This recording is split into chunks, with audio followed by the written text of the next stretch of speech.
Roma Wines present Suspense.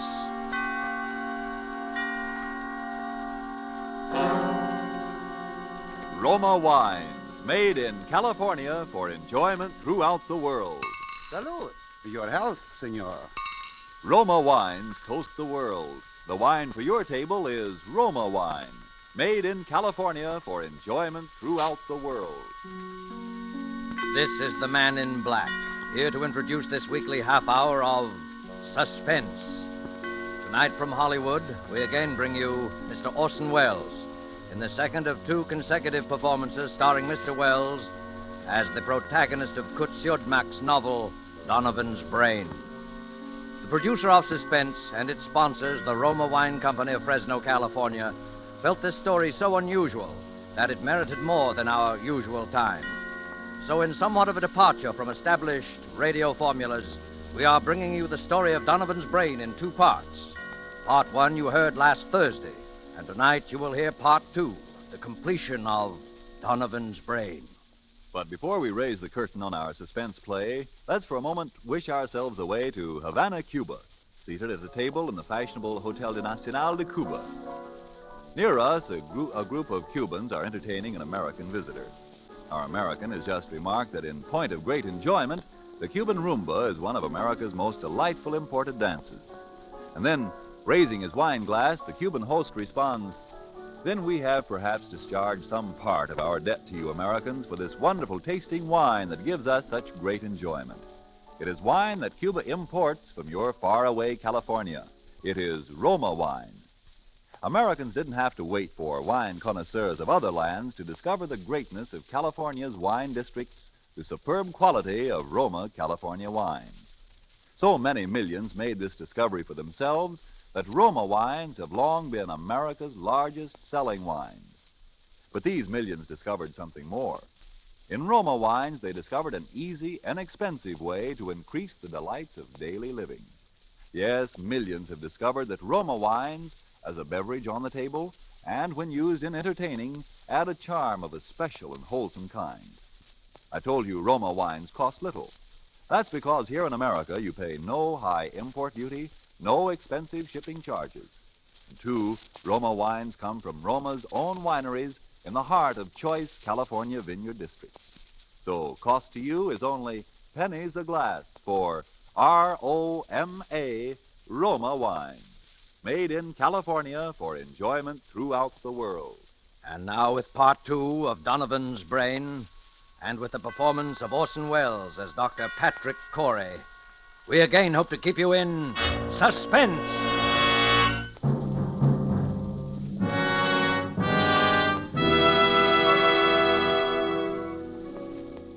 As I sit now outside my laboratory door writing, under the heading Experiment 87, this final entry in my casebook, I know that these are the last words I shall ever write upon this earth. For those who seek some explanation, I refer them simply to this casebook. Let them read it carefully. Perhaps they may then in some measure understand, if not condone, the awful circumstances under which I have been driven to the most appalling crime against God and nature that it has ever been the fate of mortal man to perpetrate.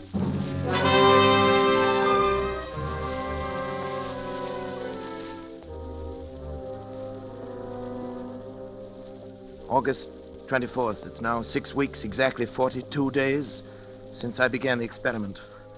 For 6 weeks, by artificial means alone, I have kept alive a human brain, completely detached from the body, floating in a bath of serum, nourished by a synthetic blood plasma fed through its arteries by an electric pump. It has remained alive. Not only alive, but I have succeeded in communicating with it. For I've even induced new growth of brain cells and so tremendously increased its mental faculties that by sheer brain power alone, it has actually been able to communicate its thoughts to me. And each day my communion with that living, pulsing mass of gray matter that was the brain of William Donovan becomes stronger and stronger. Even now I sense it striving to reveal some plan to me, something so truly world-shaking in its implications that only such an organism, developed to a point thousands of years ahead of its time, could ever have conceived it. So far I sense this only, but soon I shall know. Indeed, I shall be partner in its execution. What a fool I was ever to have considered for a moment my wife's demand that I end the experiment. It's because I refused, of course, that Janice left me a week ago without so much as a word of explanation or farewell. Even my son David and my assistant Schrott are privy to this conspiracy to thwart me, for when I ask about Janice, they pretend to know nothing, or they seek to avoid my questions. But the brain will live. Yes, I can hear it now. Its delta waves quite audible over the amplifying system I've arranged for it. Almost as though it were calling to me, trying to speak to me. The brain will live.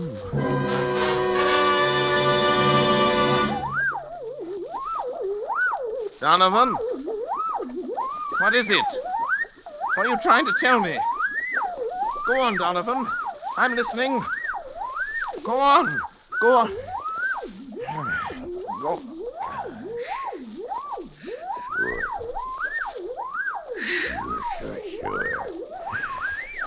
Sure. Who is it? It's me, Patrick, and David. What do you want? I want to talk to you, David. I've no time to talk. I'm busy. I'm sorry. Go away, I tell you. I'm busy. Please, Pat. Can't you two leave me alone? All right. What is it? What is it? Patrick, won't you come into the study with us for a few minutes? What have you got to say? You say right here. You know I can't leave the laboratory. Dad, it's only that, well, we wanted to talk to you in private. Well, don't tell me that you're afraid of this poor mass of brain cells here. It's not that, Dad, but we... Well, never mind, David. At least turn that thing off then, will you, Patrick? What difference would it make? It could still hear, couldn't it? Well, what is it then? Well, it's about Mother. So, she put you up to this, did she? I thought the truth would come out sometime. Dad, listen. She's tried to stop this experiment from the beginning. She thought she could blackmail me into quitting by leaving me, and she still does. And now she's using you as a go-between. Now, Patrick, true, isn't it? listen I've a minute, heard won't enough. you? We haven't heard a word from Janice. We don't even know where she is. That's what we've come to talk to you about. Oh, have you? Well, how could I know where she is? Well, because you were the last person seen with her, Dad. I was. Don't you remember, Patrick? You took her into town with you. You wouldn't tell any of us why. Yes, of course, the moment I've forgotten, but what of it? Well, don't you remember what happened then? Of course I remember. She left me, that's all. Where, Dad? Where did she leave you? Well, What were you doing? I don't know. We were in some big public building, City Hall, courthouse, taxis or something. Next thing I knew, she'd simply disappeared. Is that all? Didn't Yes. she say anything? Didn't she at least tell you why she was going? No, I remember what she said. It's been a week or more. I've hardly slept. You know, I've been working night and day. Yes, that's just it, What do you Patrick. mean by that? Patrick, you say this. The brain communicates with you, tells you yes. things about his past life, suggests thoughts. Yes, Well, if the yes. brain can make you think of things, mightn't it also be able to make you forget things? You're out of your mind. Dad, are you sure? Are you sure you don't know what's happened to Mother? No, I tell you, no, I But don't Patrick, know. don't you see what you might have done? What? In heaven's name, stop now while there's still time. Get out of here. While there's still time to help Janice, if there is. While there's still time to help yourself. Shut off the current. Let Get the brain out. die. Kill it, Patrick. Kill it. Get out, both of you. Get out. Get out.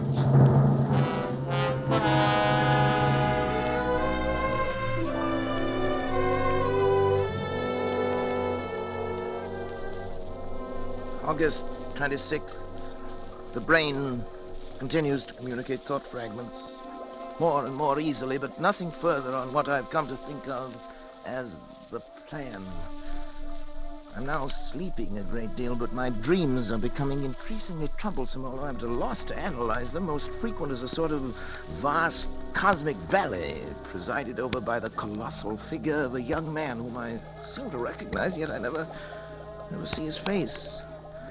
It's as though the entire population of the Earth were moving past him in review at his command.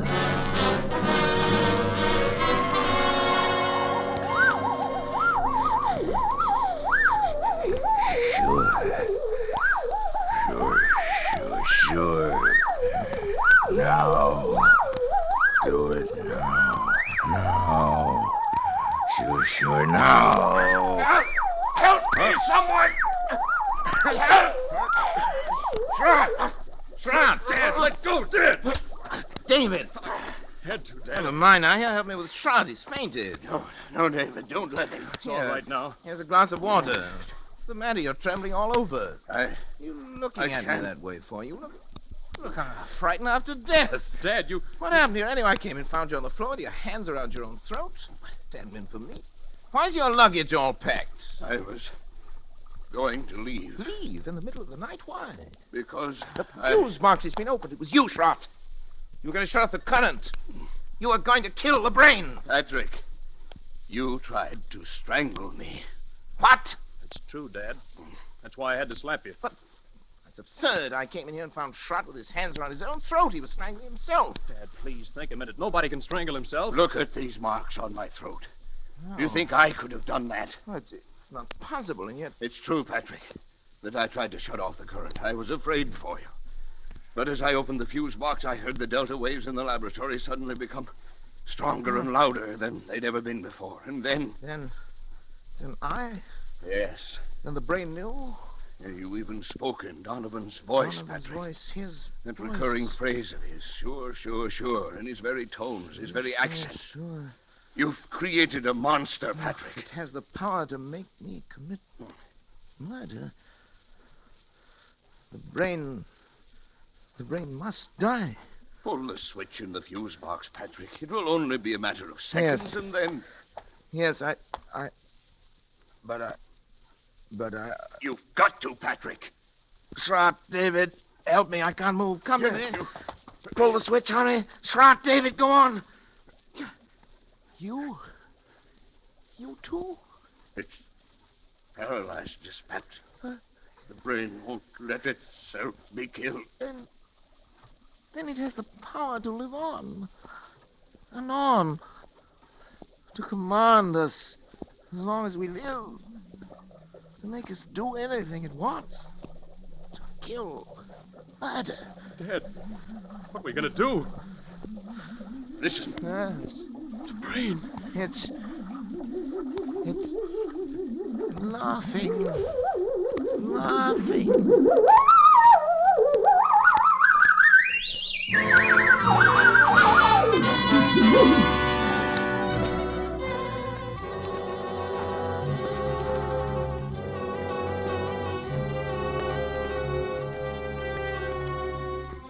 September 7th. Schrott has left. He had to, of course, for his own protection, if nothing else. Before he left, he swore to eternal secrecy and was going to try to find Janice. The very thought that any harm might come to her through me is enough to drive me almost mad. As for David, although he's strong enough to prevent any untoward accidents, I don't know. He's volunteered to stay with me. He'll sleep at night behind locked doors. We must devote every faculty we possess together and independently to finding a way of destroying the brain. Perhaps while it sleeps. Although it seems to have developed tremendous powers of the subconscious, which operate even in sleep. The recurring dream, the now oppressive sense of some further task to be performed, continues. If Janice were only here, even her presence, I know, would help immeasurably to combat this fearful thing. Terrible thought crosses my mind. Could Schrott have left if the brain had not, for some reasons of its own, actually wanted him to leave?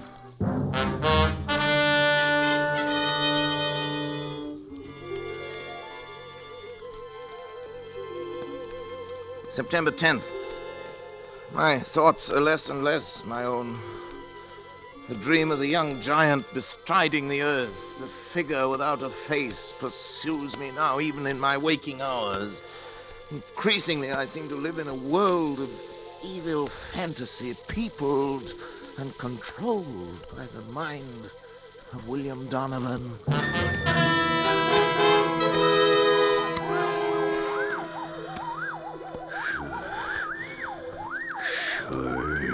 Sure.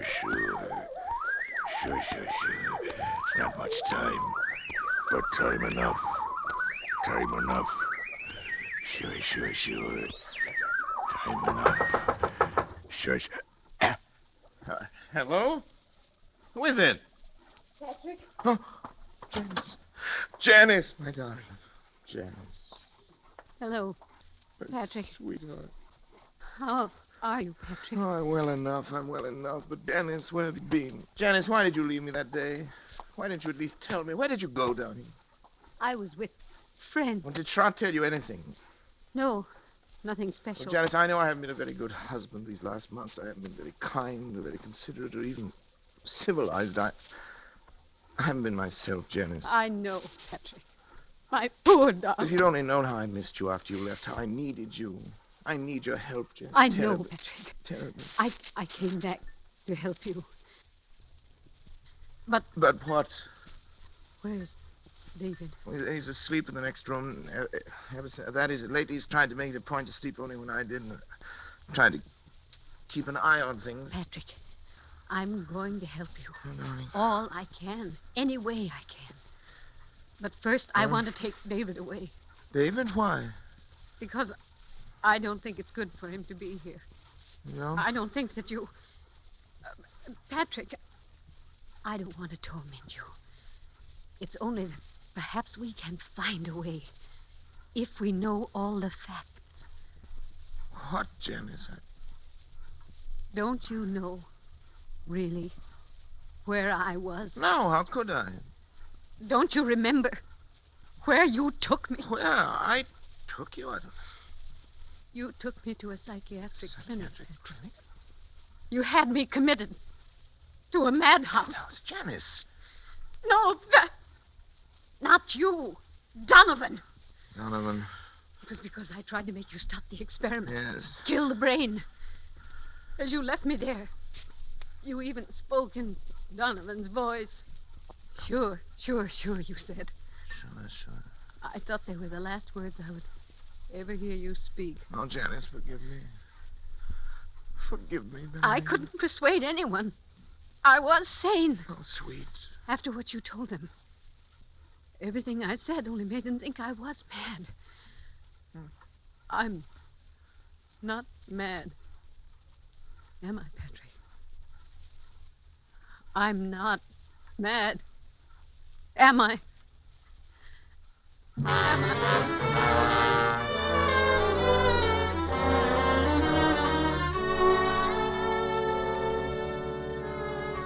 Janice will be gone for some 3 hours. I've sent her into town for Dr. Zanger, the psychiatrist.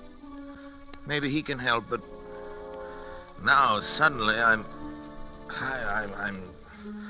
overcome with the thought of the humiliation I shall have to suffer when other medical men become aware of the position I'm in. It'll be the end of my career and my reputation, all my hopes. Folly to think that Zanger'd keep it to himself. Indeed, he'd have no right to. I can bear it if I must, but another way, a possibility occurs to me, and I've been thinking it over. There's no harm in trying it in any event. I must try. I have 3 hours.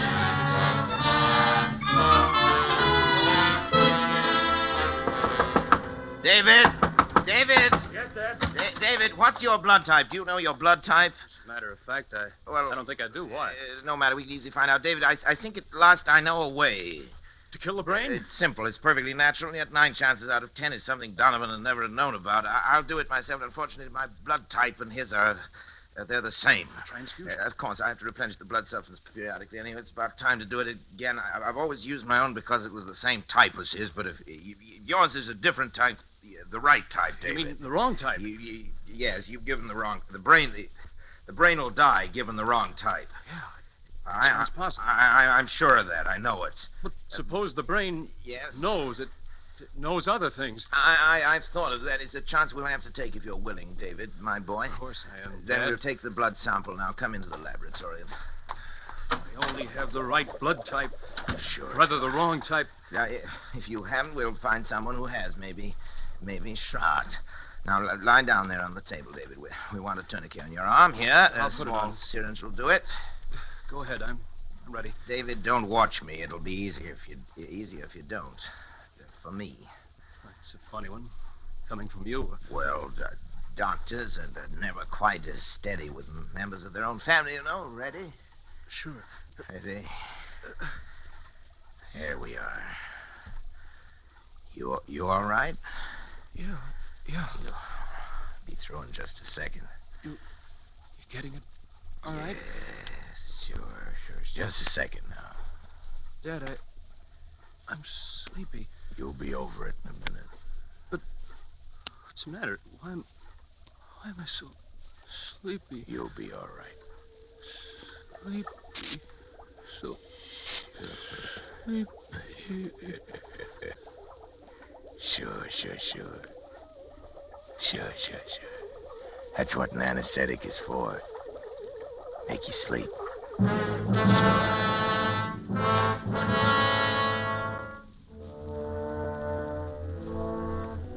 I was somewhat surprised to find the instruments sterilized, already laid out, but I worked more rapidly and skillfully than ever before in my life, I think.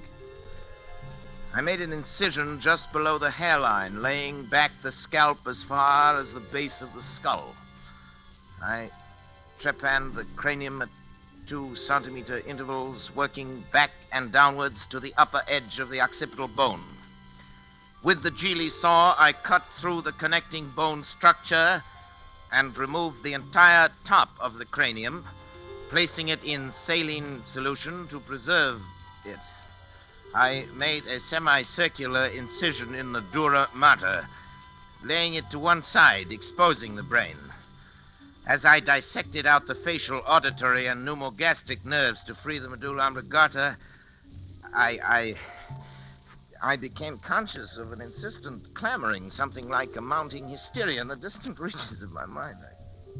Almost as strong as the irresistible compulsion that drove me on. But my hand did not falter. With a sure stroke, I severed the spinal cord just below the first cervical nerve.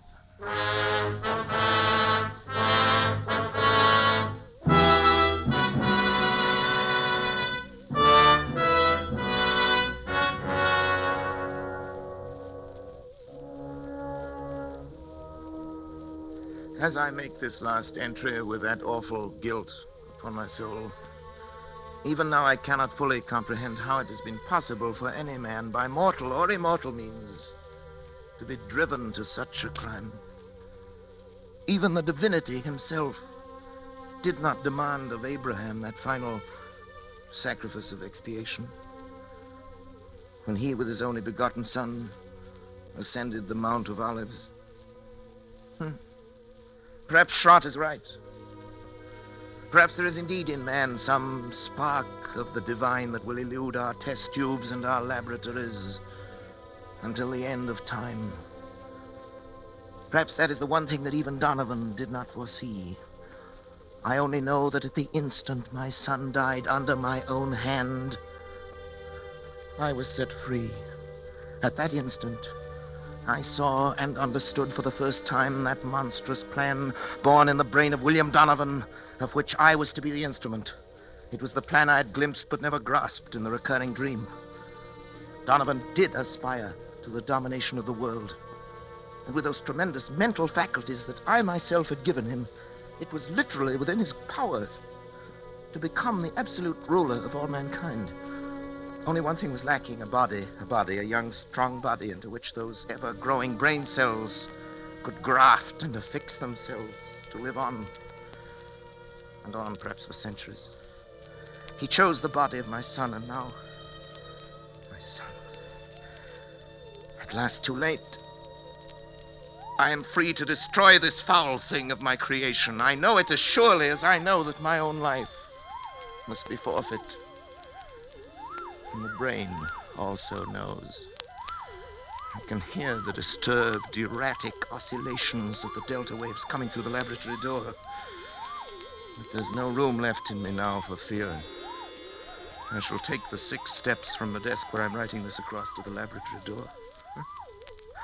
How often I've taken them in happier times. I shall open the door, close it behind me for the last time, and write finis to the mortal life of Patrick Arthur Corey and the brain of William Horace Donovan. May others learn from the record I leave here the lessons I have learned so bitterly and profit by them. And for the things that I have done, may God have mercy on my soul.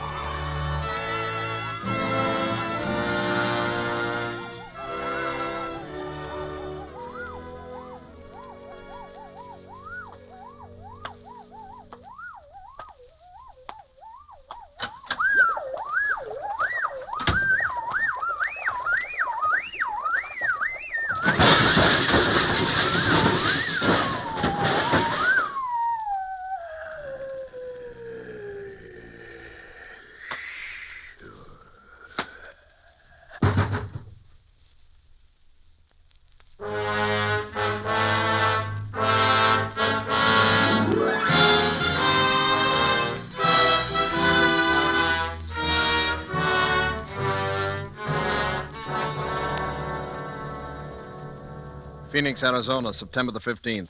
The bodies of Dr. Patrick Arthur Corey and his son David were found in Dr. Corey's own laboratory early today.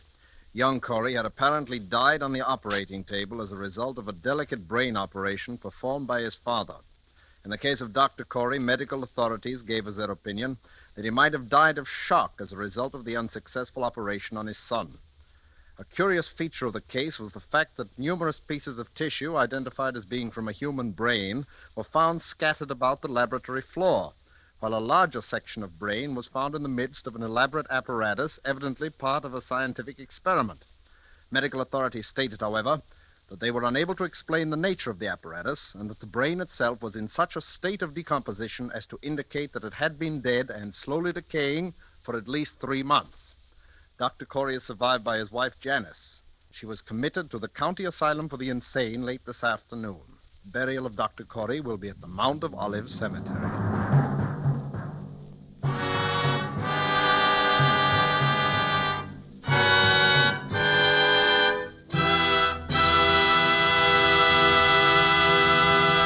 And so closes Donovan's Brain, Part 2, the completion of 2 half-hour presentations of Curt Siodmak's story, presenting Orson Welles as star of Suspense. Suspense is produced and directed by William Spear. Did you know that these Roma Wine suspense dramas are setting a record for the millions of delighted listeners they are attracting? We want you to feel that by tuning in the Suspense program every week, you can count on real radio enjoyment. Well, in even more dramatic style, the popularity of Roma wines is also record-breaking, because Roma wines are by far America's largest selling wines. Millions make sure of great wine enjoyment simply by asking for Roma wines. Here's something else these millions have discovered. You don't need fancy glassware or a special occasion to enjoy these zestful, taste-delighting Roma California wines. Roma wines possess lip-smacking flavor and zest because they come from Roma Wine's own wineries, right in the heart of the magnificent California wine grape districts. And you can enjoy them as a daily delight, because the cost is only pennies a glass. Ask for R-O-M-A, Roma wines, made in California for enjoyment throughout the world. This is Orson Welles. Next week, Mr. William Spear tells me, and he'd like me to pass the information on to you, that Suspense will bring 2 exceptionally fine artists, Miss Ida Lupino and Mr. Vincent Price, in a play by one of radio's outstanding authors, Lucille Fletcher. I want to hear that, and I know you will, too. Money invested in war bonds now helps ensure a healthy, prosperous post-war America, the kind of America we will want for our children as well as ourselves. Don't forget, then, next Thursday you will hear Ida Lupino and Vincent Price in Suspense. Presented by Roma Wines, R-O-M-A, made in California for enjoyment throughout the world. This is CBS, the Columbia Broadcasting System.